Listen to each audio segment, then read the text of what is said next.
Regulation of enzyme বলতে আমরা কি বুঝে থাকি? আমরা আগের ক্লাসেও জানছি যে রেগুলেশন বলতে আমরা সাধারণত এনজাইমের অ্যাক্টিভিটি, ডেড এনজাইম অ্যাক্টিভেশন অথবা এনজাইম ইনহিবিশনকে আমরা একই সাথে রেগুলেশন দিয়ে উল্লেখ করতে পারি, তাই তো? সো কোভ্যালেন্ট মডিফিকেশন বা কোভ্যালেন্ট রেগুলেশন বলতে আমরা বুঝে থাকি যে যেখানে একটা এনজাইমের মধ্যে কোভ্যালেন্ট বন্ড তৈরি হওয়া বা বন্ডটা ভেঙে যাওয়ার কারণে কখনো কোনো এনজাইম অ্যাক্টিভ হয়ে যাওয়া বা কখনো কোনো এনজাইম ইনহিবিট হয়ে যায়। হ্যাঁ, তো এটাকে কোভ্যালেন্ট বন্ড এটা মানে কার মধ্যে হয়? কার মধ্যে হয়? হ্যাঁ, এইটাই কোশ্চেন আসবে সহজেই, কার মধ্যে হয়? তাহলে একটা এনজাইমের মধ্যে এখানে একটা গ্রুপটাই সাধারণত এই কোভ্যালেন্ট বন্ডের মাধ্যমে যুক্ত হয়, অথবা স্মল ফাংশন গ্রুপটা এনজাইমের ভিতর থেকে বের হয়ে আসে। হ্যাঁ, কোভ্যালেন্ট বন্ডটা ভেঙে যাওয়ার কারণে এটা বন্ড তৈরি হওয়া বা ভেঙে যাওয়ার মাধ্যমে রেগুলেশনটা হওয়া, এবং কোভ্যালেন্ট বন্ডটা হয় হলো এনজাইমের সাথে একটা স্মল ফাংশনাল গ্রুপের মধ্যে। ঠিক আছে, জি ম্যাম। বুঝতে পারছো? এখন এই স্মল ফাংশনাল গ্রুপ কিরকম হতে পারে? এর এক্সাম্পল যদি আমরা বের করতে চাই তাহলে প্রথমেই আসবে হলো স্মল ফাংশনাল গ্রুপ হিসেবে ফসফেট গ্রুপ। হ্যাঁ, কারণ ফসফেট গ্রুপ যুক্ত হওয়া বা ফসফেট গ্রুপ রিমুভালের এছাড়াও আছে অ্যামিনো গ্রুপ। হ্যাঁ, অ্যামিনো গ্রুপ যুক্ত হয়ে যাওয়া বা বের হয়ে যাওয়ার মাধ্যমেও এনজাইমের মধ্যে এরকম কোভ্যালেন্ট মডিফিকেশন হয়। তো এই স্মল ফাংশনাল গ্রুপ ফসফেট অথবা অ্যামাইনো গ্রুপ এরা কোভ্যালেন্ট বন্ডের মাধ্যমে সাধারণত এনজাইমের সাথে যুক্ত হয়, এবং এই যুক্ত হওয়ার কারণে কখনো কোনো এনজাইম অ্যাক্টিভ যায়, আবার অন্য কোনো এনজাইম দেখা যায় ইনহিবিট হয়ে যায়। আবার এই গ্রুপটা রিমুভালের কারণে আবার কখনো কোনো এনজাইম হয়, আবার কোনো, বুঝতে পারছো? না আমার কথা কাটাকাটি আসতেছে তো। আবার কি, আচ্ছা বলি। হ্যাঁ, so covalent modification it is the reversible type of modification, মানে এটার মাধ্যমে কোথাও কখনো একটা ফাংশনাল গ্রুপ যুক্ত হতে রিমুভ হতে পারে। হ্যাঁ, তো একটা removal or addition type of reaction এটা রিভার্সিবল। তো এই ধরনের কাজের কারণে দেখা যায় কোনো কোনো এনজাইম অ্যাক্টিভ হয়, আবার কোনো এনজাইম ইনহিবিট হয়। এটার এক্সাম্পলটা আমরা একটু পরেই আবার দেখবো যখন আমরা ফসফেট অ্যাক্টিভ। তো এখানে যেটা জেনে রাখতেছি সিম্পল মানে পজিটিভ ওয়েতেও রেগুলেট হতে পারে, নেগেটিভ ওয়েতেও রেগুলেট হতে পারে। ঠিক আছে, জি ম্যাম। পজিটিভ রেগুলেশনকে আমরা এখানে বুঝাবি টার্ন অন। তো এই কথাটা কি টার্ন অন ও টার্ন অফ? হ্যাঁ, তো এনজাইমের অ্যাক্টিভিটি যদি বেড়ে যায়, এনজাইম যদি মোর অ্যাক্টিভ হয়ে যায়, সেটাকে আমরা বলতে পারি অ্যাক্টিভিটি যদি কমে এনজাইম যদি ইনহিবিট হয়।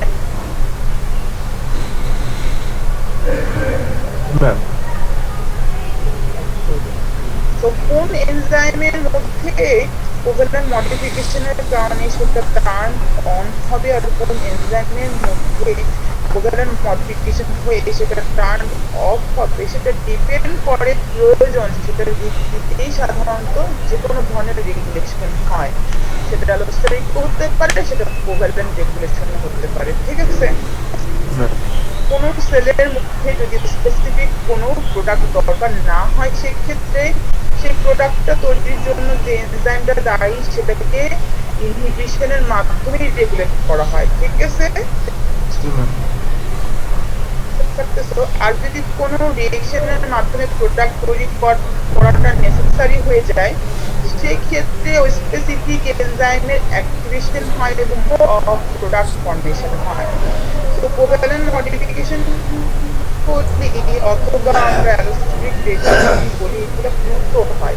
দ্রুত এই রেগুলেশনগুলো একটা এনজাইমের হওয়া পসিবল, এবং মোস্ট অফ দ্য এনজাইম যেগুলো আমাদের বডিতে আছে এই ধরনের এনজাইমের দেখা যায় বেশিরভাগ যে রেগুলেশন হয়, আর যাদের ক্ষেত্রে অ্যালোস্টেটিক সাইট থাকাটা পসিবল না তাদের ক্ষেত্রে কোভ্যালেন্ট মডিফিকেশনটা হয়। ঠিক আছে, বুঝতে পারছো? ম্যাম কথা কাটা কাটা আসতেছে ম্যাম। কি করবো বলবো এখন? আমি তো এর জন্য একই কথা বারবার রিপিট করতেছি। ম্যাম,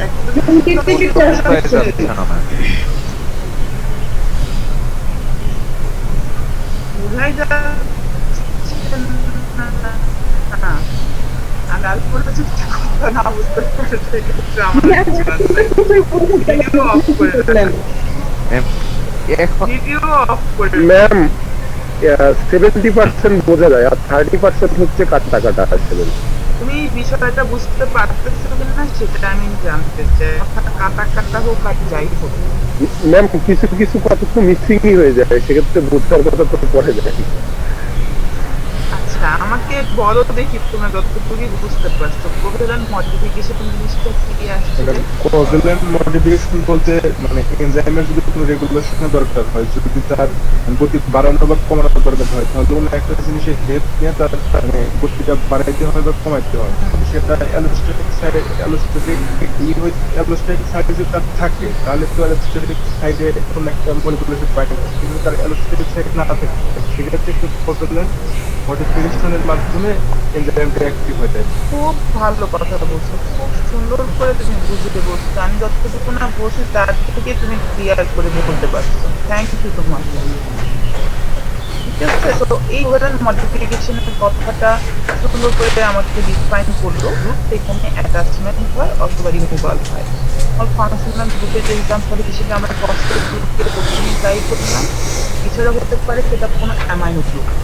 ঠিক আছে, সাধারণত আমরা ফসফেট গ্রুপের কথা যদি এখন বলে নিই, ফসফেট গ্রুপটা কোথায় যুক্ত হয়? ফসফেট গ্রুপটা যুক্ত হয় যে সমস্ত অ্যামাইনো অ্যাসিডের মধ্যে যে এনজাইমের সাথে যুক্ত হচ্ছে এনজাইম হাইড্রক্সিল গ্রুপটা থাকে, সেই সমস্ত অ্যামাইনো অ্যাসিডে ফসফেট গ্রুপটা যুক্ত হওয়ার জায়গা থাকে। হ্যাঁ, তো এরকম অ্যামাইনো অ্যাসিড কারা? যাদের কাছে একটা ফ্রি হাইড্রক্সিল গ্রুপ থাকবে।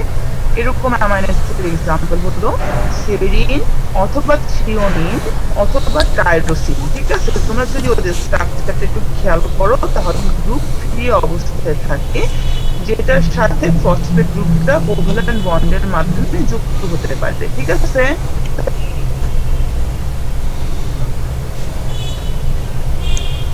এখনো কথা কেটে যায়? জি ম্যাম। তাহলে যেই সমস্ত অ্যামাইনো অ্যাসিডের কাছে হাইড্রক্সিল গ্রুপ থাকবে তাদের সাথে ফসফেট গ্রুপটা যুক্ত হতে পারে। এরা কারা কারা? সেরিন, থ্রিওনিন অথবা টাইরোসিন। বুঝা গেল? জি ম্যাম। আচ্ছা, আমরা এখন সাইলেশন ফসফোরাইলেশন বলতে কি বোঝানো হয়ে থাকে? ফসফোরাইলেশন বলতে আমরা বুঝবো এই যে বললাম সেরিন, থ্রিওনিন, টাইরোসিন, এদের সাথে ফসফেট গ্রুপটা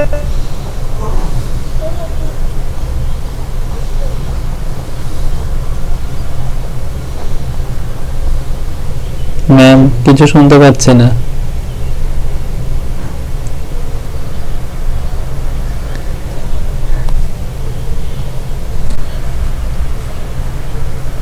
হ্যালো ম্যাম, তুই শুনতেছিস?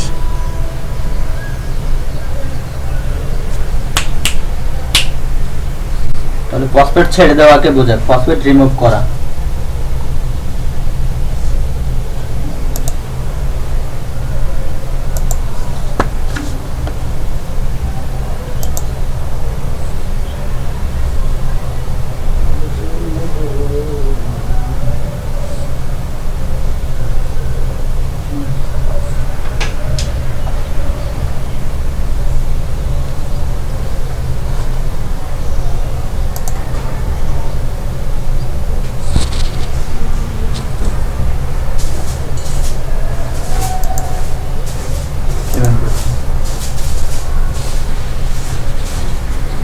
আমি তো কিছু শুনতে পাই না।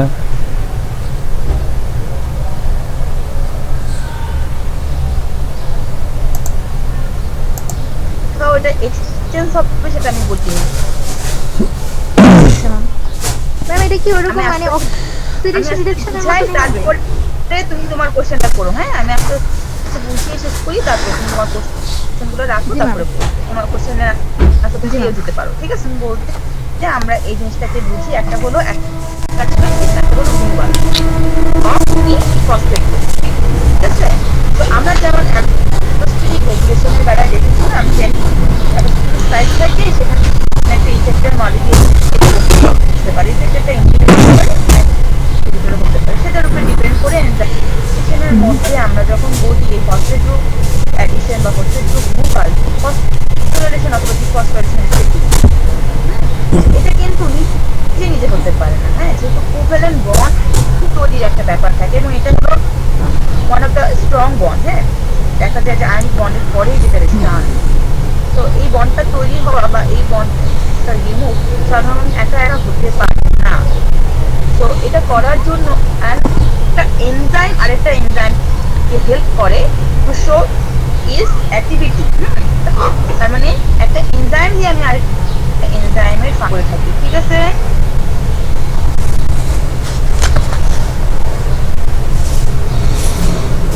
অ্যালোস্টেরিক রেগুলেশন করতে যেমন কোনো এনজাইমের অবশ্যই অন্য এনজাইমের দরকার হয়।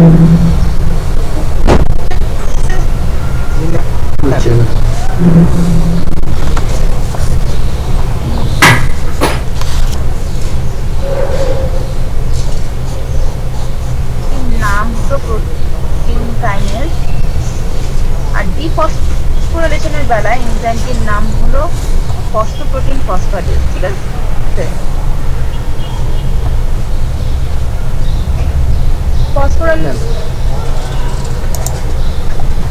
প্রোটিন কাইনেজ এনজাইম আর ডিফসফোরিলেশন করার জন্য কোন এনজাইম দায়ী? Phosphoprotein phosphatase enzyme. ঠিক আছে, এনজাইমের যেহেতু এনজাইম এর নাম অনুযায়ী এদের ফাংশনকে মনে রাখার চেষ্টা করা লাগবে এখন থেকেই। হ্যাঁ, যখন তোমাদের মেটাবলিজমের কোর্স হবে তাহলে তোমাদের অনেক এনজাইমের ফাংশন সম্পর্কে খুব সহজেই আইডিয়া হয়ে যাবে। যেমন কাইনেজ এনজাইম যখনই পাবা, যে কোনো জায়গায় কাইনেজের নাম যখন পাবা তখনই বুঝতে পারবা এটা ফসফোরিলেশন করে। ফসফোরিলেশন ছাড়া কাইনেজের আর কোনো কাজ নাই। ঠিক আছে, তো এই যে ফসফোরিলেশন সে করবে মানে ফসফেট গ্রুপকে যুক্ত করবে, তো ফসফরার জন্য তার একজন ফসফেট গ্রুপ ডোনার দরকার হয়, যার থেকে সে ফসফেট গ্রুপটাকে গ্রুপ ডোনারটা হলো এটিপি। ঠিক আছে,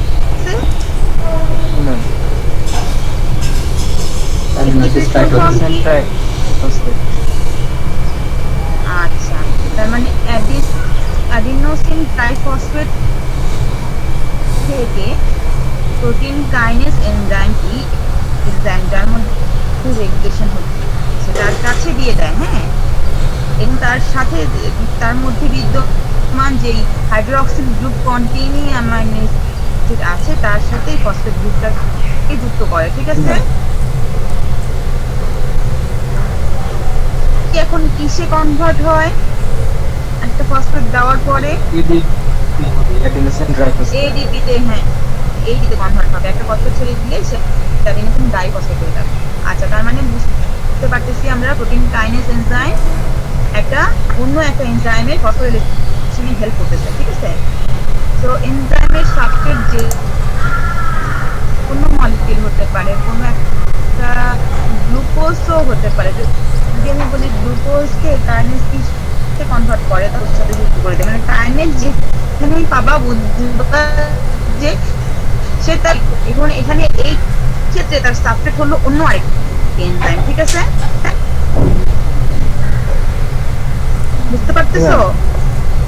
ওকে, আর ডিফসফোরিলেশন হলে কি হচ্ছে তাহলে? যেহেতু আমরা বললাম রিমুভাল অফ ফসফেট গ্রুপ, তার মানে যে এনজাইমের সাথে ফসফেট গ্রুপ যুক্ত হয়ে গেছে সেই এনজাইমের সাথে থেকে ওই ফসফেট গ্রুপটা রিমুভ হবে।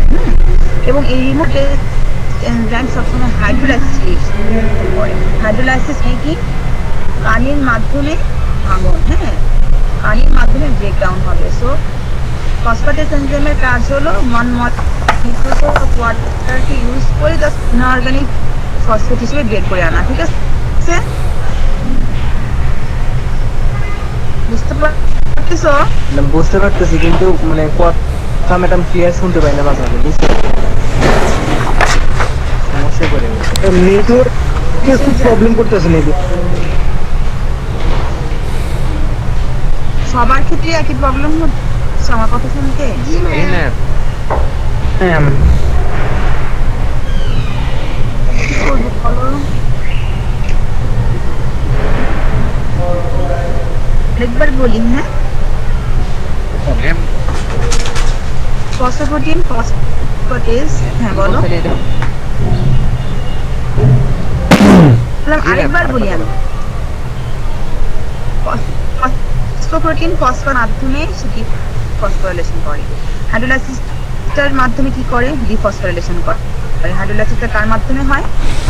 পানির মাধ্যমে হয়। হ্যাঁ, ওয়ান মলিকিউল অফ ওয়াটার কি করে? একটা ফসফেট গ্রুপ যেটা এনজাইমের সাথে যুক্ত হয়ে রয়েছে সেই ফসফেটটাকে ইনঅর্গানিক ফসফেট। যদি আমরা এখানে এই রিঅ্যাকশনটা নিচে যদি খেয়াল করি তোমাদের মনে হয় দেখ, একটা এনজাইম যেটাকে বলতেছি পিকে এনজাইম, পিকের ফুল ফর্ম হলো পাইরুভেট কাইনেজ, ঠিক আছে?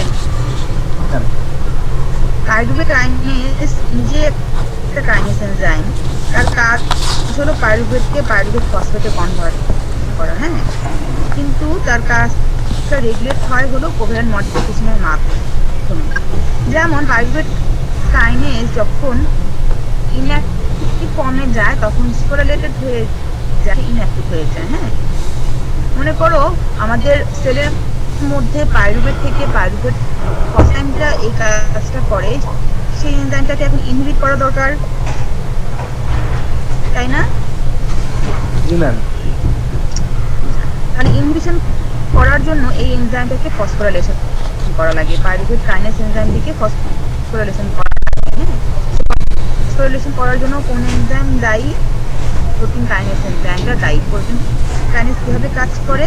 এটিপিকে ব্যবহার করা নাই, তার ফলে এটা pyruvate kinase phosphorylated pyruvate kinase হয়ে যায়, মানে আমরা যেটাকে দেখেছি as PKP, pyruvate kinase phosphate. এটা হয়ে যাওয়ার পরে সেটা আর তখন তার যে রিঅ্যাকশনটা করার কথা সেটা করতে পারে না, ঠিক আছে? ইনঅ্যাক্টিভ হয়ে যায়। জি ম্যাম, একটু বুঝতে পারছি। হ্যাঁ, আবার মনে করো এখন সেলের মধ্যে পাইরুভেট ফসফেট দরকার, সেক্ষেত্রে কি করতে হবে? পাইরুভেট কাইনেজকে এখন অ্যাক্টিভ করতে হবে। অ্যাক্টিভ করার জন্য কি করতে হবে? রিমুভ করার জন্য কোন এনজাইমটা কাজ করবে? Phosphatase enzyme. সে যখন কাজ করবে সে ওয়াটারকে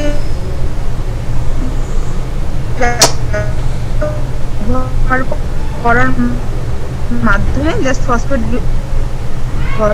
যেটা একটা active form of pyruvate kinase enzyme, ঠিক আছে? হাইড্রোলাইসিসের মাধ্যমে এটা অ্যাক্টিভ হয়।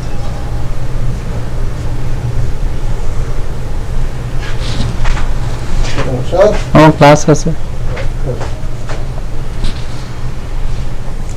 Hello ma'am. হ্যাঁ, না ম্যাম, কোনো কথা শোনার জন্য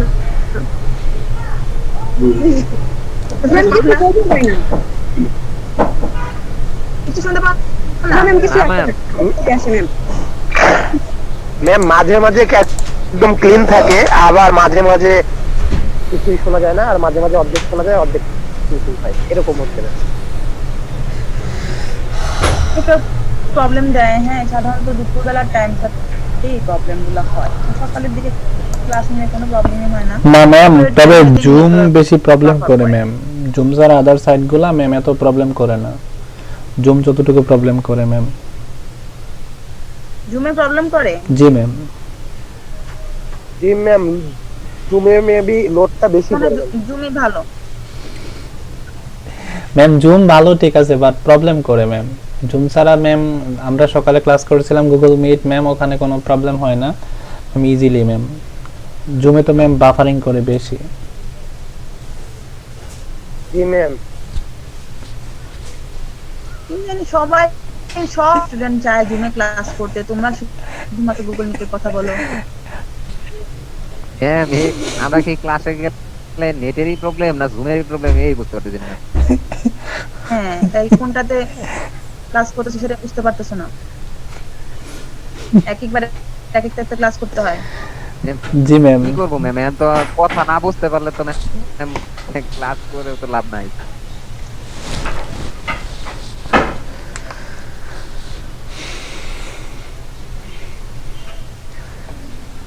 এখন বুঝতে জি পারতেছো? ম্যাম এখন পারতেছি।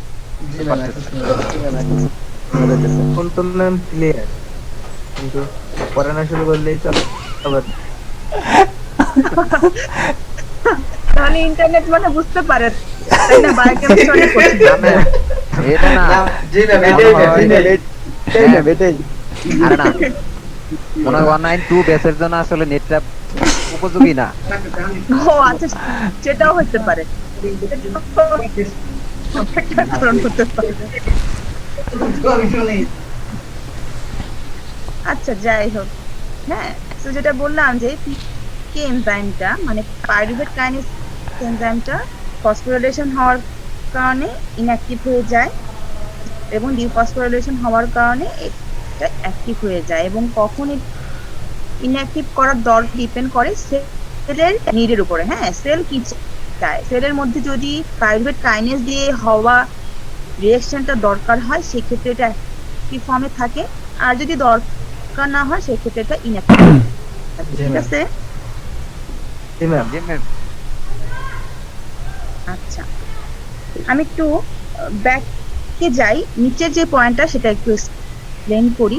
দেখা যায় যে এই ফসফোরিলেশন আর ডিফসফোরিলেশনের মধ্যে, হ্যাঁ, কিছু ক্ষেত্রে যায় যে এনজাইমের মধ্যে ফসফোরিলেশন হওয়ার কারণে এনজাইমটা ইনঅ্যাক্টিভ হয়। যেমন আমরা এক্সাম্পলটা দিলাম অ্যাজ এ পাইরুভেট কাইনেজ, ওর মধ্যে ফসফোরিলেশন ইনঅ্যাক্টিভ হয়ে যায়।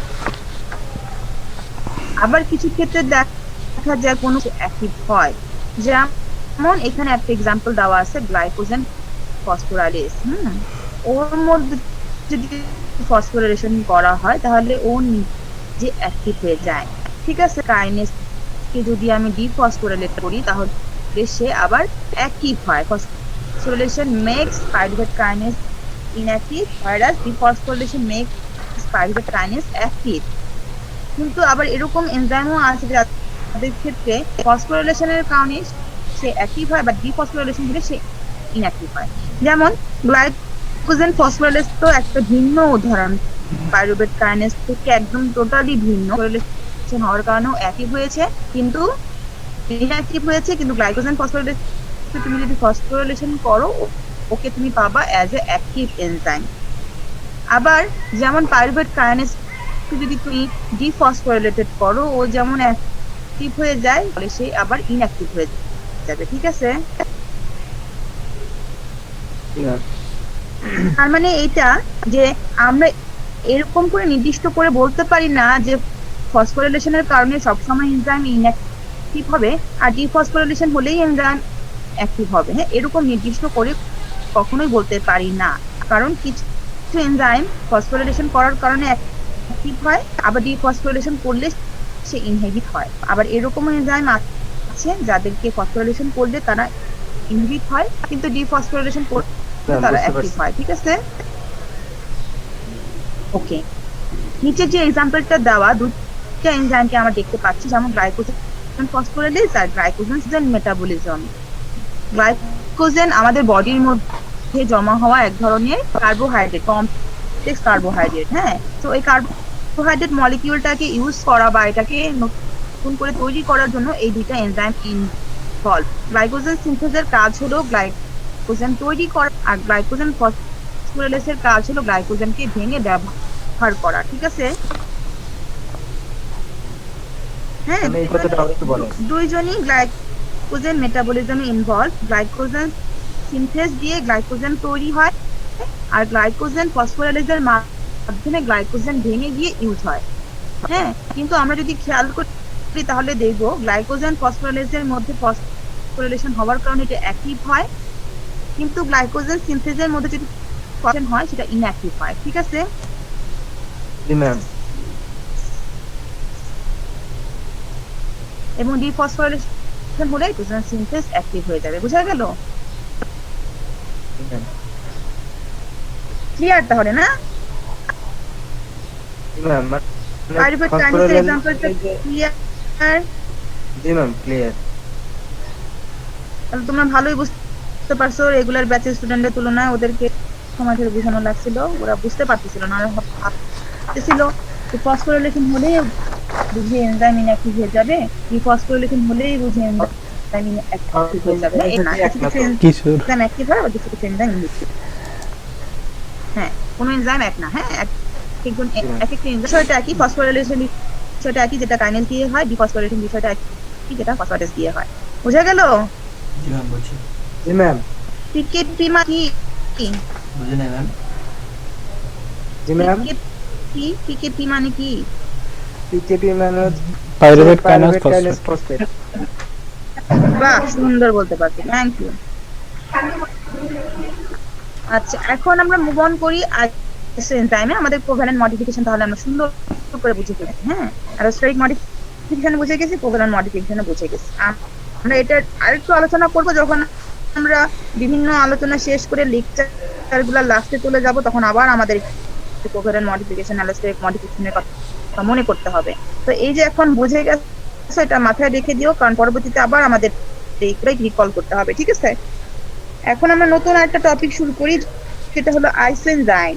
আইসো কথাটা গ্রিক ওয়ার্ড আইসো কথার, যেহেতু আইসো কথাটা যুক্ত হয়ে গেছে, তার মানে বুঝতে পারতেছো সিমিলার টাইপ অফ এনজাইম, বা এদেরকে আমরা আইসোজাইমও বলতে পারি। জাইম কথাটা যেখানে পাবা ভাববা এটা এনজাইমকে বোঝায়। যেমন রাইবোজাইম যদি বুঝাই, রাইবোজাইম মানে হলো এরা এনজাইম। যদি বলি অ্যাবজাইম, অ্যাবজাইম মানেও এনজাইম।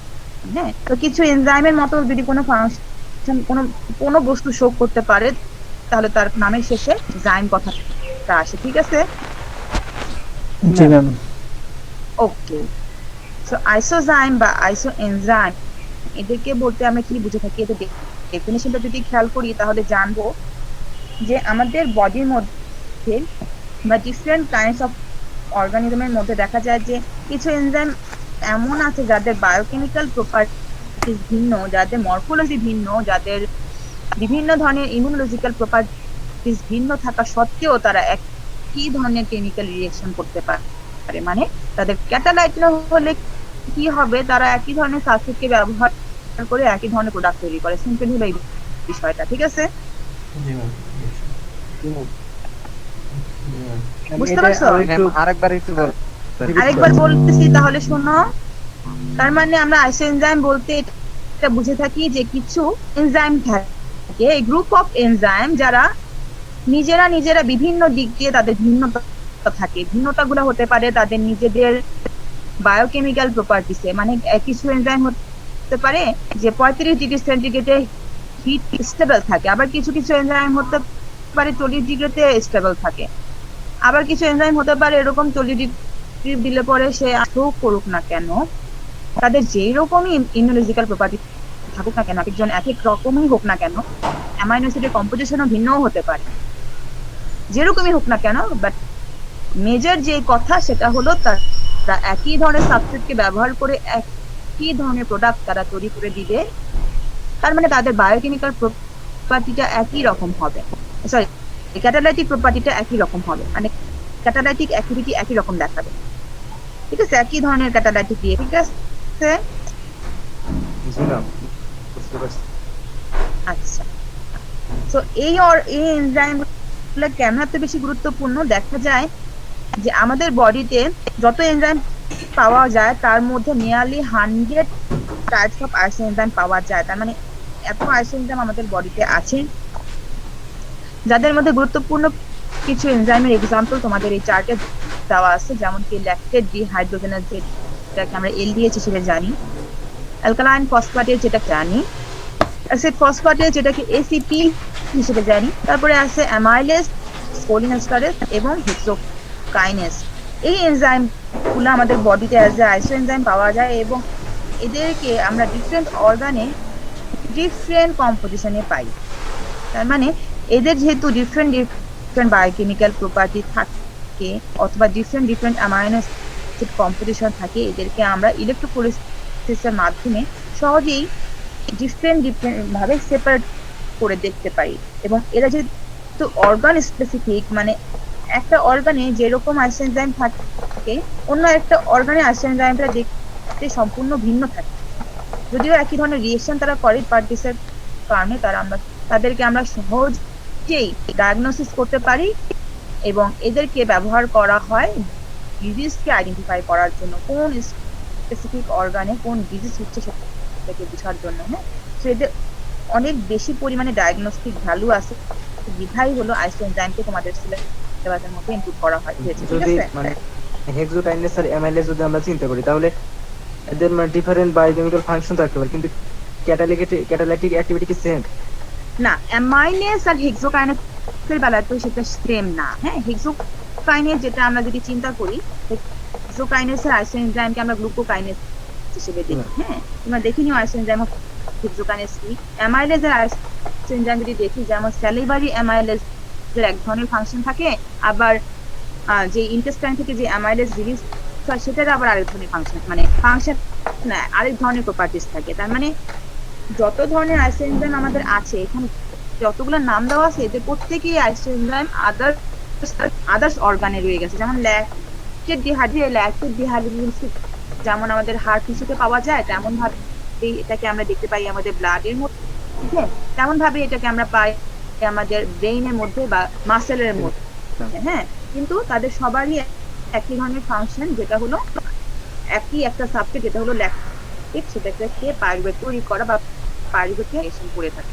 সো এই রিঅ্যাকশনটাই সব ধরনের অর্গানে যেই এনজাইমকে পাওয়া যাচ্ছে ল্যাকটেট ডিহাইড্রোজিনেজ সবাই একই রিঅ্যাকশন দেখায়, বাট সবার বায়োকেমিক্যাল প্রপার্টিস গুলো ভিন্ন, এই জন্য এরা এক একটা অর্গান স্পেসিফিক হয়। কোনো যেটা একটা অর্গানে থাকে সেটা অন্য কোনো অর্গান সাধারণত থাকে না, পাওয়া যায়। এলডিএস 1 এলডিএস 2 এরকম।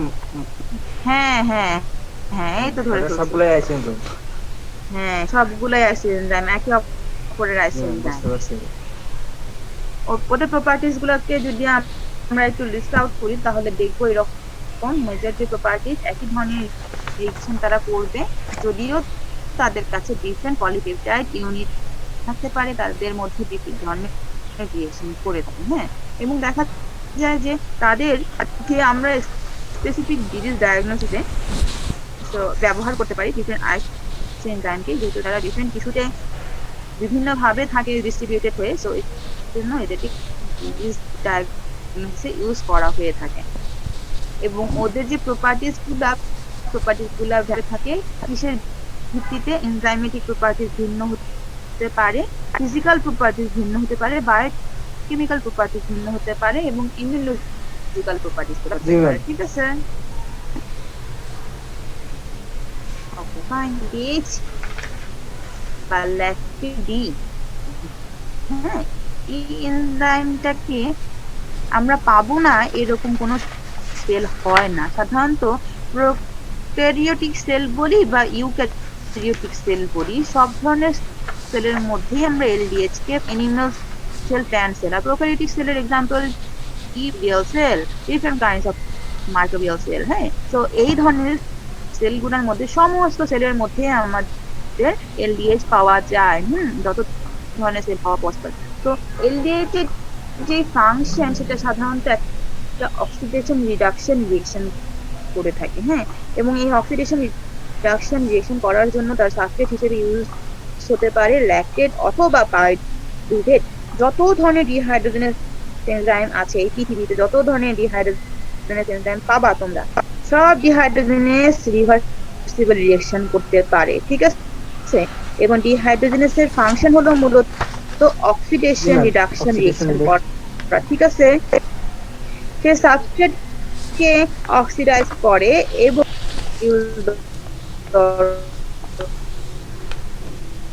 হয়, এবং এডিএইচ। ঠিক আছে, রিডিউসিং মলিকুলটা কি?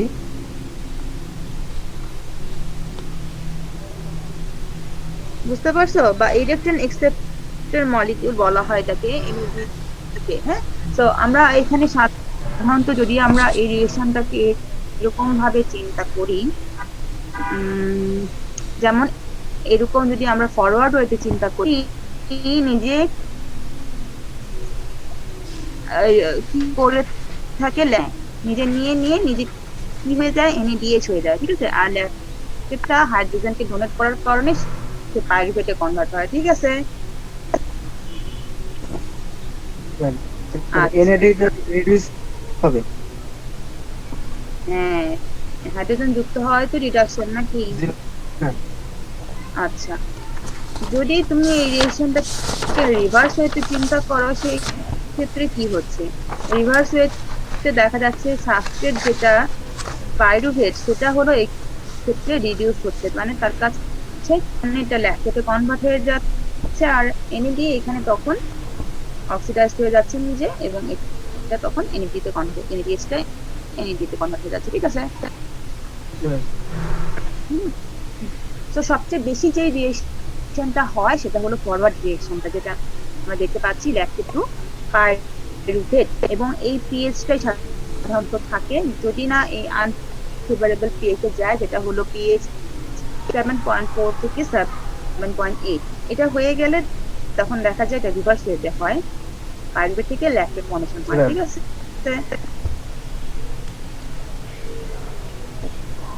এখানে যে পয়েন্টটা আমরা লাস্টে রেখে আসলাম, সেই পয়েন্টটা হলো এইরকম টেস্ট হতে দেখা যায়, এবং এটার পরিমাণটা মেজার করাটা অনেক easy comparative to others enzyme, এবং এটাকে সাধারণত আমরা হার্ট থেকে বা ব্লাড থেকে রিলিজ হতে বেশি পেয়ে থাকি। যদি কোনো ধরনের ড্যামেজ হয় হার্ট মাসেলে বা ব্লাডের মধ্যে, তাহলে ডিরেক্টলি একটা লেভেল অনুযায়ী আমরা বুঝতে পারি যে আসলে কোন অর্গানের মধ্যে স্পেসিফিক ডিফেক্টটা হয়েছে।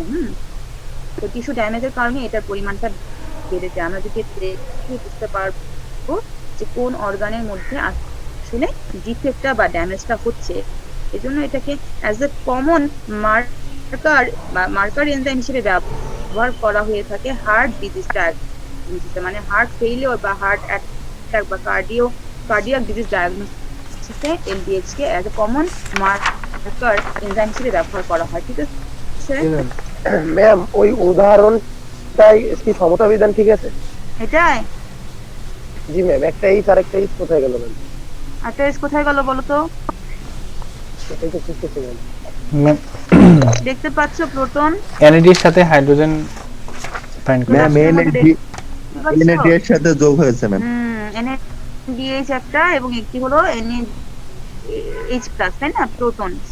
তো ডিহাইড্রোজেনেসের যখন আমরা ফাংশন সম্পর্কে পড়বো, তোমাদের আসবে সামনের দিকে ডিহাইড্রোজেনেস সম্পর্কে আরো বিস্তারিত, তখন দেখবা যে ডিহাইড্রোজেনেস এরকম ভাবে হাইড্রোজেনকে ট্রান্সফার করতে পারে, অথবা হাইড্রোজেনকে অ্যাজ এ প্রোটন সেটাকে রিমুভ করতে পারে, অথবা অ্যাজ এ হাইড্রেট আয়ন সেটাকে আলাদা করে ফেলতে পারে, ঠিক আছে, কিছু করতে পারে। এর মধ্যে আমরা যে দুইটা দেখতে পাচ্ছি, একটা হলো হাইড্রোজেনকে ট্রান্সফার করতেছে নিচের কাছে, এবং একটি হলো অ্যাজ এ প্রোটন সেটাকে রিমুভ করতেছে, ঠিক আছে। দুইটা হাইড্রোজেন আর কি রিমুভ হচ্ছে, একটা প্রোটন হিসেবে আর একটা ঠিক আছে। আচ্ছা, এখন আমরা একটু নিচে যে নরমাল ভ্যালুগুলো আছে সেগুলো নিয়ে কথা বলি। যেমন আমরা যদি চিন্তা করি LDH এর নরমাল লেভেল কিরকম হয়, সিরামের মধ্যে যদি আমরা এটাকে আইসোলেট মানে লেভেলটা মেজার করি, তাহলে দেখবো এটার পরিমাণটা 100 ইউনিট পার লিটারে থাকে। সমস্ত এনজাইমকে হিসেব করা হয় হলো ইউনিট পার লিটারে বা ইন্টারন্যাশনাল ইউনিট পার লিটারে, IU পার লিটারে হিসাব করা হয়। হ্যাঁ, সো ইন্টারন্যাশনাল ইউনিট না বলে এটাকে ইউনিট তো বলা যায়, তার মানে ইউনিটটা হলো ইন্টারন্যাশনাল ইউনিট পার লিটারে এটার পরিমাণটা হিসাব করা সমস্ত এনজাইম মধ্যে থাকে। আর ইউরিনের মধ্যে এটা পরিমাণটা 40 থেকে 100 মধ্যে থাকে, ঠিক আছে। এখন কোনো পেশেন্ট যদি এরকম ভাবে ডাক্তারের কাছে গিয়ে বলে যে আমার হার্টের প্রবলেম আছে এবং কতদিন যাবতীয় আমি হার্টে ব্যথা ফিল করতেছি, সেক্ষেত্রে ডাক্তার যখন ডায়াগনোসিস করতে দেয় LDH কে, তখন একজন টেকনিশিয়ান সে কোন ফ্লুইড নিয়ে কাজ করতে বলতো? সিরাম, SF হ্যাঁ, এখন যদি আবার কোনো পেশেন্ট বলে যে আমার সেরিব্রো স্পাইনাল ফ্লুইড থেকে কালেক্ট করতে, কখন? যখন কোনো পেশেন্টের মধ্যে ব্রেইনের কোনো প্রবলেম হবে, ব্রেইন টিস্যু ড্যামেজ যখন হবে বা ব্রেইন টিউমার যাদের হবে, সেক্ষেত্রে LDH টা রেজাল্ট করা হবে সিএসএফ এ বা সেরিব্রো স্পাইনাল ফ্লুইডে, যেটা ব্রেন জি, ma'am. থেকে স্পাইনে দিয়ে পৌঁছায়, ঠিক আছে? আর কিডনি ড্যামেজ বোঝার জন্য তখন ইউরিনের মধ্যে জি, ma'am. এলডিএইচ মেজার করা লাগে। বুঝা গেল? এগুলো হলো নরমাল লেভেল, হ্যাঁ, রেফারেন্স ভ্যালু এগুলো। সো এটার অ্যাবনর্মাল লেভেল পেশেন্টের ক্ষেত্রে পাওয়া যাবে, যেই সমস্ত পেশেন্টের মধ্যে স্পেসিফিক ডিজিজ থাকবে সেই সমস্ত পেশেন্টে, বাট একটা নরমাল হিউম্যান বিং এ তুমি এই লেভেলেই পাবা, ঠিক আছে? এই যে এখন এলডিএইচ এর আইসোফর্ম নিয়ে কথা বলি, কে একজন আমাকে বলছিল এলডিএইচ 1 এলডিএইচ 2 সেটাই নিয়ে চলে আসছি। আইসোফর্ম বা আইসোএনজাইম 5 ধরনের হতে পারে ইন হিউম্যানের ক্ষেত্রে বলতেছে, মানে আমাদের বডিতে এলডিএইচ 5 প্রকার। কি কি? LDH 1, LDH 2, LDH 3, LDH 4 and LDH 5। ঠিক আছে? এতটুকু জি, বুঝতে ma'am. পারছো? বুঝতে পারছি, ফার্স্টে আছে এবং দেখা যায়, হ্যাঁ, এলডিএইচ এর মধ্যে 4টা পলিপেপটাইড সাব ইউনিট থাকে, এবং এই 4টা পলিপেপটাইড সাব ইউনিট কিরকম হতে পারে সেটা আমরা এখন দেখি। যেমন একটি সাব ইউনিট যদি সাধারণত এলডিএইচ 1 এর বেলা যদি দেখি আমরা 4টি সাব ইউনিট একই রকম, এবং এই 4টা সাব ইউনিট হলো এইচ সাব ইউনিট। হ্যাঁ, সাধারণত এই ধরনের এলডিএইচ কে আমরা পাই হার্ট অথবা কিডনিতে, ঠিক আছে? এইচ দিয়ে কি বুঝাছে? এইচ দিয়ে এখানে হার্ট বোঝানো হচ্ছে, কারণ হার্টের মধ্যেই সাধারণত 4টা সাব ইউনিটই একই রকম থাকে, ঠিক আছে? এই জন্য এটাকে হার্ট হিসেবে আমরা ধরে নিলাম। আর এম দিয়ে এখানে মাসেল বোঝানো হচ্ছে, কারণ মাসেলের মধ্যে দেখো 4টা সাব ইউনিট এম। বুঝতে পারছো? Okay, fine. তার মানে হার্টের মধ্যে যে এলডিএইচ 1টা পাওয়া যায় তার মধ্যে যে 4টা সাব ইউনিট আমরা এইচ সাব ইউনিট পাই, এই জন্য এটাকে H4 লেখা আছে আর কিডনিতে পাবো। আর এলডিএইচ 2 যদি আমরা চিন্তা করি তাহলে দেখবো এটার মধ্যে 4টা সাব ইউনিটের মধ্যে 3টি হলো এইচ এবং একটি হলো এম সাব ইউনিট, এবং এটাকে কোথায় কোথায় দেখতে পাই? আরবিসিতে দেখতে পাই, হার্টে দেখতে পাই, কিডনিতেও পাই, আবার ব্রেন টিস্যুতেও পাই, ঠিক আছে? এলডিএইচ 3 এর মধ্যে পলিপেপটাইডের গঠনটা কিরকম? 2টা পলিপেপটাইড হলো এইচ সাব ইউনিট আর 2টা পলিপেপটাইড হলো এম সাব ইউনিট, ঠিক আছে? কোন অর্গানে পাবো? ব্রেইনে পাবো, লাং টিস্যুতে পাবো, ডাব্লিউটিসিতে পাবো, ঠিক আছে? জি, ম্যাম। এলডিএইচ 4 তার মধ্যে দেখতে পাই একটি সাব ইউনিট হলো এইচ এবং বাকি 3টি হলো এম। এদেরকে আমরা পাই লাং টিস্যুতে আর স্কেলেটাল মাসেলে। আর স্কেলেটাল মাসেলে আর লিভারের মধ্যে যে এলডিএইচটা পাই সেটার মধ্যে 4টা সাব ইউনিট হলো এম সাব ইউনিট। বুঝা গেল? কোনো কনফিউশন আছে? না ম্যাম।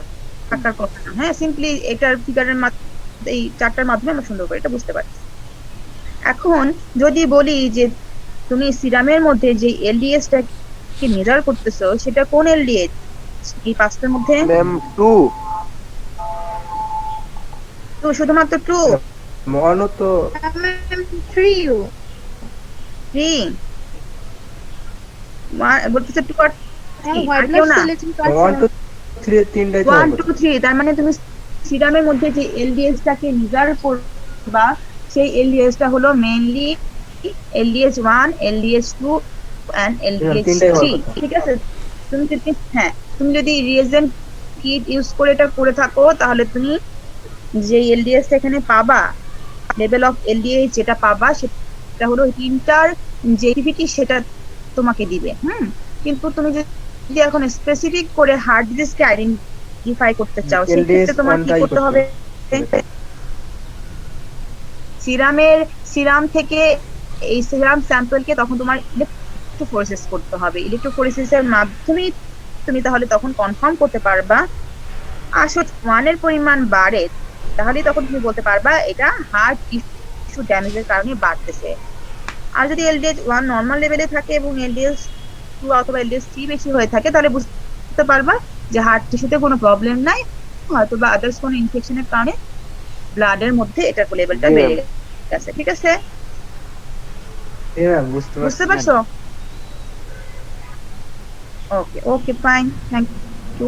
আমরা এখন অন্য একটা এনজাইম নিয়ে কথা বলি, সেটা হলো ক্রিয়েটিন কাইনেজ। যদি এলডিএইচটা বুঝতে পারো এটা বোঝা কোনো ব্যাপার। ক্রিয়েটিন কাইনেজ নিয়ে একটু জেনে নিই। শুরুতেই যদি বলি ক্রিয়েটিন কাইনেস, এই এনজাইমটাকে আমরা এই স্পেসিফিক রিঅ্যাকশনটা করতে দেখে থাকি, যেটা হলো ক্রিয়েটিন টু ফসফোক্রিয়েটিন কনভার্সন। ফসফোক্রিয়েটিন আর ক্রিয়েটিন এবং এনজাইমটার নাম হলো ক্রিয়েটিন কাইনেস।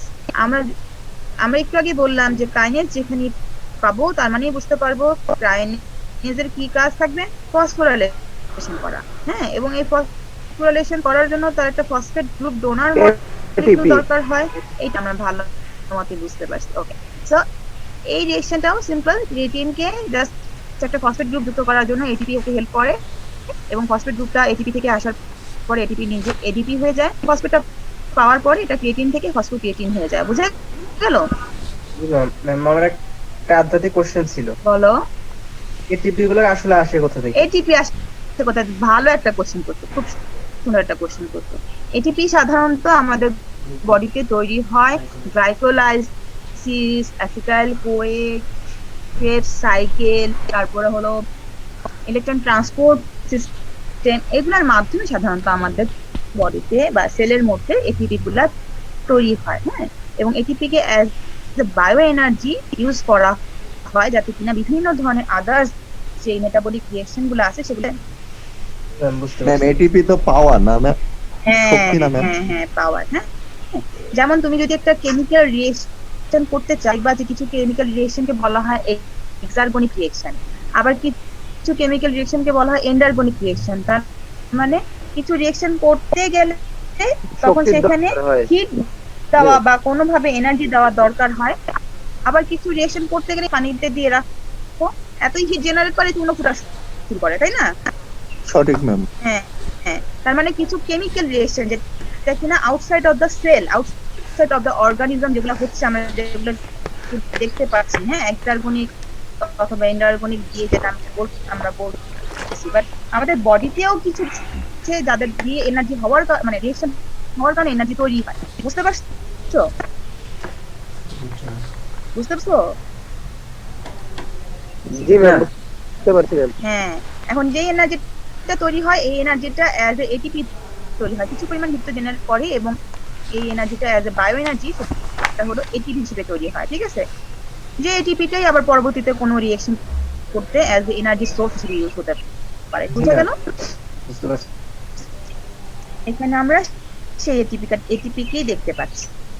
সো এটিপি এখানে as a phosphate group donor হিসেবে ইউজ হচ্ছে, এবং ফসফেট গ্রুপগুলাই যুক্ত হওয়া আর ফসফেট গ্রুপগুলাই ভেঙে যাওয়াই হলো এটাকে এনার্জি দেয়। ঠিক আছে, এই ভেঙে যাওয়ার কারণে এখানে সাধারণত 7300 কিলো জুল পরিমাণ শক্তি এখানে পাওয়া যায় একটা ফসফেট ভাঙার কারণে।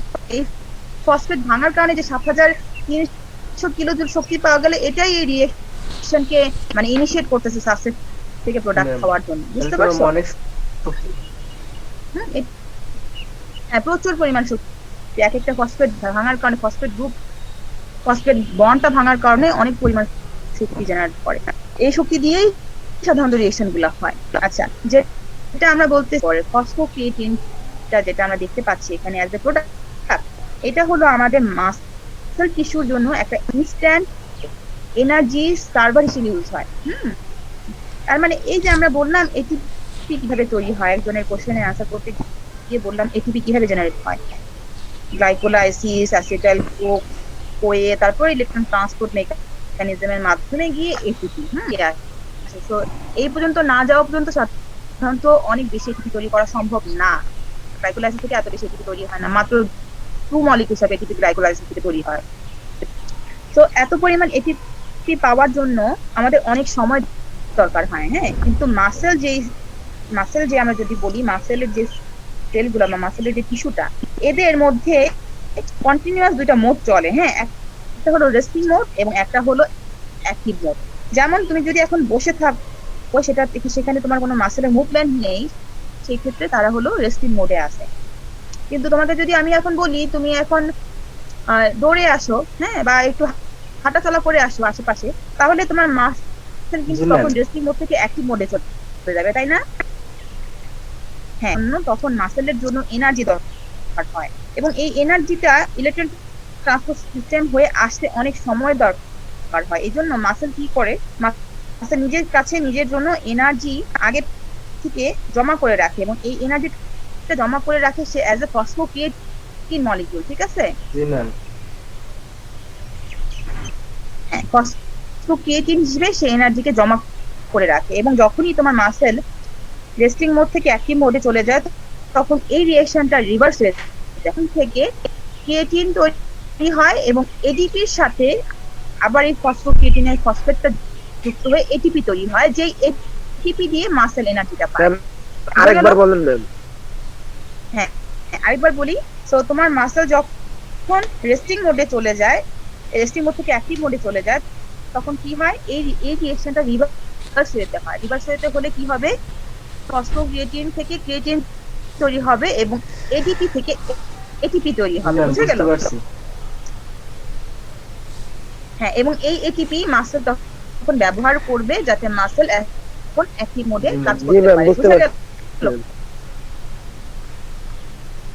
হ্যাঁ, এখন তোমাকে ইনস্ট্যান্ট এনার্জি দিতে পারে এবং এনার্জি দিতে দিতে এর মধ্যে যদি গ্লাইকোলাইসিসের মাধ্যমে এনার্জি পেয়ে যায় অথবা ইলেকট্রন ট্রান্সপোর্ট সিস্টেমের মাধ্যমে এটিপি তৈরি হওয়া শুরু হয়ে যায়, সেই ক্ষেত্রে তখন আবার এটিপি গুলা কি কাজ করবে? এটিপি গুলার কাজ হবে প্রথমেই ক্রিয়েটিনকে ফসফোক্রিয়েটিনে কনভার্ট করা। ঠিক আছে, আমি তো অটোমেটিক শক্তি পাচ্ছি। হ্যাঁ, সো এটা যেহেতু ইউজ হয়ে যাচ্ছে কন্টিনিউয়াস প্রসেসের মাধ্যমে, সেটাকে আবার তৈরি করে রেখে দেয় যাতে আবার পরবর্তীতে হঠাৎ করে যদি মাসেল রেস্টিং থেকে অ্যাক্টিভ মোডে চলে আসে তাতে এটা এই প্রসেসটা ইনস্ট্যান্ট কাজ করার জন্য, তাই তো? হ্যাঁ, ইনস্ট্যান্ট মাসেলকে এনার্জি দেওয়ার জন্য এটা কাজ করে এবং এর মধ্যবর্তী সময়ে এটা এনার্জি দিতে দিতে এর মধ্যবর্তী সময়ে গ্লাইকোলাইসিস হয়ে ইলেকট্রন ট্রান্সপোর্ট সিস্টেমের মাধ্যমে এটা মায়োগ্লোবিনের মতো। বুঝে গেল? হ্যাঁ, ঠিক আছে, ওকে। সো এই রিঅ্যাকশনটা করতে গেলে তাহলে কোন এনজাইমটা দরকার? ক্রিয়েটিন কাইনেস এনজাইমকে দরকার। এটা একটা মাসেল স্পেসিফিক এনজাইম এবং এটা দিয়ে সাধারণত আমাদের বডিতে এই এনার্জি রিজার্ভার মলিকিউল যেটাকে আমরা দেখতেছি অ্যাজ ফসফোক্রিয়েটিন, এখানে তো ক্রিয়েটিনাইন থেকে ফসফোক্রিয়েটিনাইন আর ফসফোক্রিয়েটিনাইন থেকে ক্রিয়েটিনাইন দুইটাতেই একই এনজাইম কাজ করে। হ্যাঁ, দুইটাতে একই এনজাইম কাজ করে এবং এখানে এই যে ক্রিয়েটিন কাইনেস এনজাইমটা যখন এই ফসফোরিলেশন রিঅ্যাকশন করতেছে তখন আমরা এটাকে ক্রিয়েটিন ফসফো করতে পারি। বুঝা গেল? বুঝতে পারছি, একই সাথে দুইদিকেই রিঅ্যাকশন দুইদিকে কাজ ঘটে। করতে পারে, যখন যেটা নিড তখন সেটা সে করে। আচ্ছা, এখন এটার আইসোফর্ম কত ধরনের হতে পারে? উইদিন আওয়ার বডি আমরা দেখতে পাই 3 রকমের ক্রিয়েটিন কাইনেস থাকতে পারে। একে বলে থাকি CK1, একে বলে থাকি CK2, একে বলে থাকি CK3। ঠিক আছে, এবং এদের কম্পোজিশন যদি দেখি তাহলে দেখবো এদের মধ্যে দুইটা করে পলিপেপটাইড সাব ইউনিট থাকে। CK1 এর বেলায় সেই পলিপেপটাইড সাব ইউনিট দুইটি হলো B সাব ইউনিট এবং এটাকে আমরা দেখতে পাই দুইটি পলিপেপটাইড সাব ইউনিটের মধ্যে একটি হলো B এবং একটি হলো M সাব ইউনিট এবং এটিকে আমরা পাই ইন আওয়ার হার্ট টিস্যু। আর CK3 এটিকে আমরা এটির মধ্যে দেখবো যে দুইটি পলিপেপটাইড সাব ইউনিটের মধ্যে দুইটি M সাব ইউনিট এবং এটাকে আমরা পাই স্কেলেটাল মাসল টিস্যুতে। ঠিক আছে,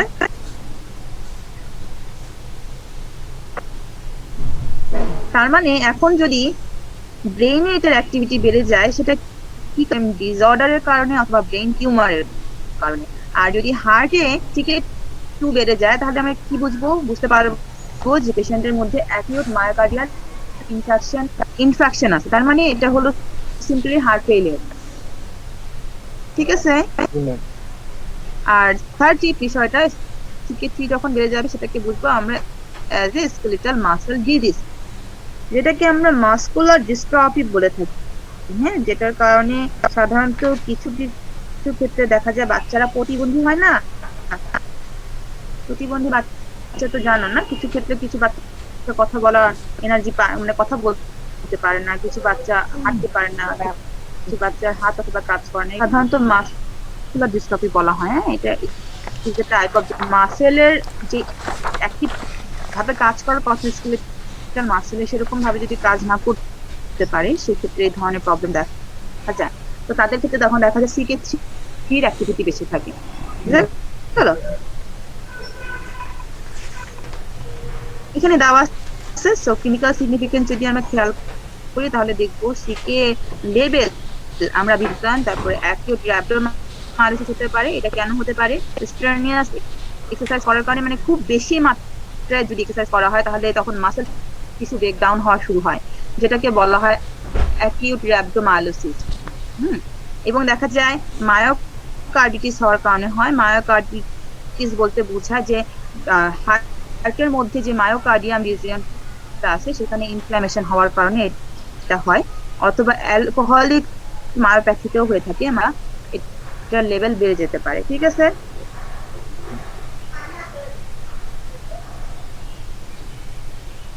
বুঝতে পারছো? জি ম্যাম। একটা গুরুত্বপূর্ণ বিষয় বলি, হয়তোবা সবাই এখন ক্ষুধা পেয়ে গেছে, লাঞ্চের টাইম হয়ে গেছে, কথাও বলতে পারতেছে না সবাই। হ্যাঁ, একটা বিষয় বলে শেষ করবো, যেটা হলো এই সিকে কেও আমরা গুরুত্ব দিয়ে থাকি সাধারণত হার্ট ফেইলিওর ডায়াগনোসিসে। হ্যাঁ, দেখা যায় অ্যাটাক হয়, মানে যেটাকে আমরা সিম্পলি বলে থাকি হার্ট অ্যাটাক। সেই সময় দেখা যায় এটার অ্যাক্টিভিটি বাড়া শুরু করে। তার মানে CK2MB যেটা আর কি, CK2MB যেটা CKMB হার্ট ফেলিয়ারের ক্ষেত্রে মায়োকার্ডিয়াল ইনফ্রাকশন ক্ষেত্রে এটা তার পিক লেভেলে যায়, মানে সর্বোচ্চ লেভেল পর্যন্ত। তবে আমাদের জেনারেল লেভেলে মনে হয় CKMB করা হয় না, জেনারেল লেভেলে CKMB করে না। সো এটাকে অ্যাজ এ ডায়াগনস্টিক টুল হিসেবে ইউজ করতে পারি যদি আমরা একটা পেশেন্টকে সাথে সাথেই মনিটর করতে পারি। CKMB করতাম তো, CKMB করতাম তো 1000 mA ইয়া রিয়েজেনের সাথে যে 10 mA ইয়া ডায়াগনোসিস করি, তাহলে এটা 25 পেক লেভেলটা আমরা অ্যাপ্রোপ্রিয়েট পাবো। কিটা 25 পেক যদি ডায়াগনোসিসটা 2 থেকে 3 দিন পরে হয়, কি ক্ষেত্রে হতে পারে? 800 200 না, ঠিক আছে। তার একটা মানে সিম্পল হার্টে ব্যথা হচ্ছে, সে বুঝতে পারতেছেন এটা হার্ট, হয়তো বা 2-3 দিন পরে ব্যথা নিয়ে গেছে, ডাক্তার তখন তাকে ডায়াগনোসিস করতে দিল সিকে, কিন্তু যেখানে সে স্যাম্পল মানে হয়তো বা যে এক টেকনিশিয়ান যখন সেই স্যাম্পল নিয়ে কাজ করতে, সেও হয়তো এটাকে একদিন পরে চেষ্টা করলো। হ্যাঁ, প্রবলেমগুলো তখন অ্যারাইজ করে, তখন এটা নর্মাল লেভেল পাওয়া যায়। হ্যাঁ, অ্যাবনর্মাল যে লেভেলটা পাওয়া যেত সেটা আর পাওয়া যায় না। হ্যাঁ, কারণ যেটা বললাম যে 24 ঘন্টার মধ্যে একটা পিক লেভেলে যায়, 24 ঘন্টার পরে আবার এটা নর্মাল লেভেলে চলে আসে। হ্যাঁ, সেক্ষেত্রে একটু মানে ভুল পথে হয়ে যেতে পারে ডায়াগনোসিসটা। অন্য একটা এনজাইম আছে যেটা এক্ষেত্রে তখন প্রাধান্য দেওয়া হয়, যেমন ট্রপোনিন টেস্ট করা হয়। এখন এগুলা গুরুত্ব পেয়ে গেছে, বাট আগে সিকে এবং এলডিএইচ সাধারণত সিকেএমবি টেস্টের ক্ষেত্রে টাইমটা খুব মেইনটেইন করা জরুরি, কিন্তু প্রোফোনিনটা কি পরবর্তী টাইম ট্রপোনিনের লেভেল সাধারণত বাড়ার পরে দেখা যায় 7 থেকে 10 দিন পরে এটা নরমাল হয়। হ্যাঁ, জন্য ট্রপোনিন টেস্ট করাটা হলো মোর ইম্পর্টেন্ট, মোর কনভিনিয়েন্ট টেস্ট। হ্যাঁ, অন্যান্য টেস্ট গুলো কিন্তু এগুলো দিয়েও ডায়াস করা হয়, আর এগুলো দিয়ে করা হতো, এলডিএইচ আর সিকে দুটাকে ইউজ করা হতো, বাট এখন ট্রপোনিনটা সেই জায়গা নিয়ে নিচ্ছে। ম্যাম, এই সিকেবিবি বা সিকেএমএম এগুলো কি কোনো টেস্ট আলাদাভাবে अवेलेबल আছে? আলাদা করে করা হয়, ইলেকট্রোফোরেসিস করা হয়। হ্যাঁ, কারণ কোনটা স্পেসিফিক করে তো তোমাকে বুঝতে হবে। মানে আমরা ডায়াগনোসিস লেভেলে সিকেএমবিটা দেখি अवेलेबल, হ্যাঁ, ওইগুলো পাই নাই তো, এই কারণে জিজ্ঞেস করলাম। সিপিকে করো তো, সিপি করে রিয়েজেন্ট কিটের মাধ্যমে মানে টেস্ট করা পসিবল, সেই ক্ষেত্রে করা হয়। আর যদি তুমি 3-4 লেভেলই বের করতে চাও, সেই ক্ষেত্রে তখন তোমার ইলেকট্রোফোরেসিস করা লাগবে। হ্যাঁ, কারণ সিকেএমবিটাই তো হার্টের সাথে জড়িত, তাই না? জি ম্যাম, জি ম্যাম, বুঝছো? সেজন্য এই জন্য এটা টেস্ট করা হয়। আর যদি তুমি 3টা লেভেল রেজাল্ট করতে চাও, সেক্ষেত্রে তোমাকে 11 জেল ইলেকট্রোফোরেসিস করা লাগবে। জি ম্যাম, ক্লিয়ার? কারো কোনো কোশ্চেন আছে? না ম্যাম, সামনের দিন হয়তো এগুলো নিজে একটু ইয়া করলে কিছু বেরোইতে পারে ম্যাম। হ্যাঁ, তাহলে নিজেরা একটু পড়ে দেখো কোনো কোশ্চেন বের করতে পারো কিনা, আছে যা সলভ করে নিলে আমি খুব খুশি হয়েছি। এটা তোমরা প্রতি ক্লাসে করার চেষ্টা করবা। আমি এখানে আরেকটা এনজাইম ছিল কিন্তু পড়ালাম না। হ্যাঁ, মনে হয় তোমাদের ব্রেনের উপরে একটু লোড করে যাবে, প্রতি ক্লাসে হোমওয়ার্ক দেই। আজকে ক্লাসের জন্য হোমওয়ার্ক থাকবে কিছু। হ্যাঁ, হোমওয়ার্ক গুলো একটু লিখে রাখো। বলবো? জি ম্যাম, জি ম্যাম বলেন। বলি? জি ma'am. Definition of phosphorylation and dephosphorylation. Definition of phosphorylation and dephosphorylation. হ্যাঁ, ম্যাম আসতে আমি তো বলেই দিছি, তোমরা নিজেদের ভাষা লিখবা। Definition of phosphorylation and dephosphorylation বা রেগুলেশন অফ পাইরুভেট কাইনেজ, এরকম ভাবে লিখো না কেন। রেগুলেশন কি কে রেগুলেশন অফ পাইরুভেট কাইনেজ। জি ম্যাম, তারপর আরেকটা বিষয় যেটা হলো আমি আজকে উল্লেখ করি নাই, সেটা হলো কোরিসাইকেল কি। কি সাইকেল ম্যাম? কোরিসাইকেল, CORI। CORI করি সাইকেল। কোরিসাইকেল কি? তোমাদের মেটাবলিজম 1 এটা লাগবে। What ওটা বের করে do- ম্যাম ফেলতে এটা কি ম্যাম? আছে। আপনি একটু বলে দেন 1 মিনিটে ম্যাম। আমি বলে দিব। 1 মিনিটে ম্যাম, আমরা তো ডিটেইলসে লিখবো। আচ্ছা, কোরিসাইকেল সায়েন্টিস্ট কোরি অনুযায়ী এই সাইকেলটার নাম দেওয়া। উনি বলেছেন যে আমাদের বডিতে যখন ব্লাড গ্লুকোজ লেভেল কমে যায়, মানে ডায়েটারি গ্লুকোজ যখন না থাকে, তখন দেখা যায় আমাদের বডিতে এনার্জি দেওয়ার জন্য গ্লুকোজ নতুন করে তৈরি হয়। হ্যাঁ, এবং এটা করার জন্য ল্যাকটেট পাইরুভেটে কনভার্ট হওয়ার পরে পাইরুভেট থেকে গ্লুকোজ ফর্মেশন হয়। হ্যাঁ, এবং এটা মেনটেন হয় আমাদের মানে মাসেলের সাথে বা আদার্স অর্গানের সাইকেল মেনটেন করে হয়। তার মানে মাসেলের মধ্যে যখন অ্যানারোবিক এক্সারসাইজের কারণে ল্যাকটেট তৈরি হয়, সেই ল্যাকটেটটা ব্লাডের মাধ্যমে ক্যারি হয়ে লিভারে আসে। লিভার এই ল্যাকটেটকে LDH এনজাইমের মাধ্যমে পাইরুভেটে কনভার্ট করে।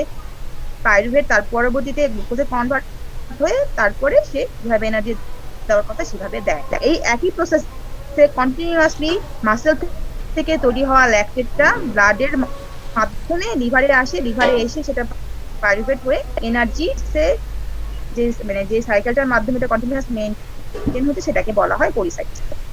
এটা তো মোটামুটি জটিল ম্যাম। জটিল না, খুবই ইজি।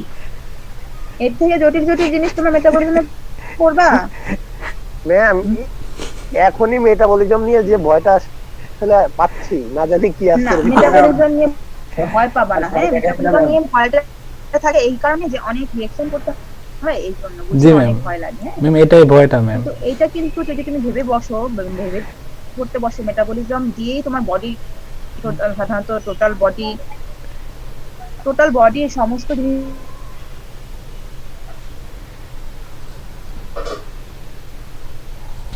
ম্যাম টিউশন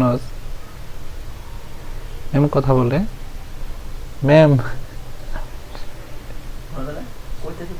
ক্লিয়ার, পুরো ক্লিয়ার। আকাশ টিভি জগজগা।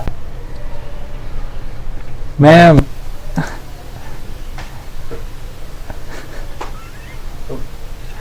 তো কথা শোনা যায় না। ও ম্যাম মেজ চলে গায়ে। তোর কথা শোনা যায় না। আমার তো লাইনে নাই, শুনবো কেমনে? পাইছি। কিছু মেটাবলিক সিস্টেম যেগুলা কিনা তোমাদের মেটাবলিজম 1 কোর্সে থাকে। তোমাদের তো এখন মেটাবলিজম 1ই, তাই না? ম্যাম আপনি মেটাবলিজম ক্লাস নিলে আর ভালো। সব আমি নিব না হবে। ম্যাম হ্যাঁ বলো। আপনি না নিলেও যদি কিছু কিছু জিনিসে আমাদের প্রবলেম হয়, আপনি একটু দেখবেন। আমরা সকলে একটু বুঝে হ্যাঁ, দিয়ে বলে বুঝে দিয়ে নেন। হ্যাঁ, যেমন আজকে তোমরা জিজ্ঞাসা করছো এটিপি কিভাবে পাই, এটা তো তোমাদের মেটাবলিজমে জি ম্যাম। জানার কথা। আমি তো তোমাদের বলি নাই মেটাবলিজমে কেন শিখো নাই, আমি তো সুন্দর করে আনসারটা বলি। জি ম্যাম, থ্যাংক ইউ ম্যাম। আমরা Thank you, ma'am. হ্যাঁ, কেন এটা আমরা প্রথম সেমিস্টারে পড়ছিলাম না, ভুলে গেছি তো এই জন্য জিজ্ঞেস। হ্যাঁ, একদম পড়ছো তো। আমি তো বলি নাই যে তোমরা এটা পড়ছো বা পড়ো কিন্তু কেন মনে রাখো না। আমি তো তোমাদের বকাঝকা করি নাই, করছি কি? না ম্যাম। বলে দিব। হ্যাঁ, আজকে ক্লাসও বলে দিব, যেখানে যেখানে প্রবলেম ফিল করবা আমি যদি আনসার জানি অবশ্যই তোমাদেরকে জানাবো, না জি, ma'am. জানলেও পরবর্তী ক্লাসে জেনে জানাবো। এখন আমাদের বডি আপনি নিজের বাসায় দাঁড়াইছে। জি ম্যাম। ম্যাডাম হ্যাঁ, বলো। নিজের বডির মেটাবলিজম পড়তে অবস্থা। হ্যাঁ, কত কিছু হয়ে যাচ্ছে না সেটার মধ্যে। জি ম্যাম। ঠিক আছে ম্যাম। আচ্ছা ঠিক আছে, আজকের ক্লাসটা নির্ধারিত করি। হ্যাঁ, তোমরা সবাই লাঞ্চ করো। তোমাদের একটা পরীক্ষা নিব আমি, পরীক্ষার টাইম তো তোমরা চেঞ্জ করো, তার মানে কালকে 9:40 পরীক্ষাটা। ম্যাম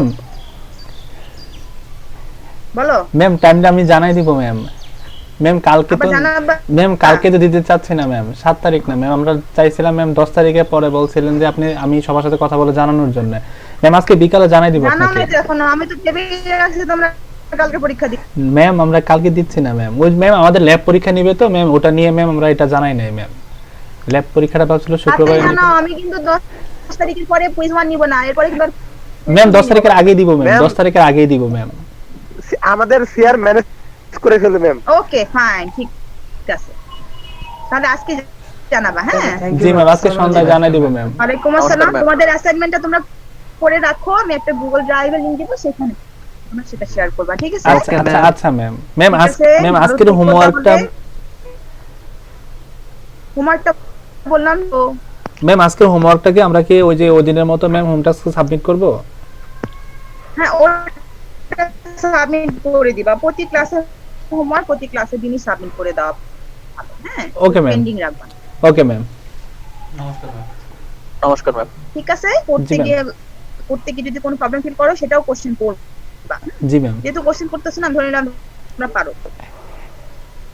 না অনেক সময় ম্যাম ভয়ে ম্যাম প্রশ্ন করে না ম্যাম। ডিসকানেক্ট করতেছি, আজকের হোমওয়ার্ক করো সুন্দর করে, এগুলা করো, আর কোন কবে পরীক্ষা দিবে সেটা আমাকে জানিও। আর আচ্ছা তোমরা ম্যাম। ভালো ওকে ম্যাম, আপনার ভালো থাকেন। আসসালামু আলাইকুম। ওয়ালাইকুম আসসালাম, থ্যাংক ইউ সবাইকে। নমস্কার ম্যাডাম। নমস্কার।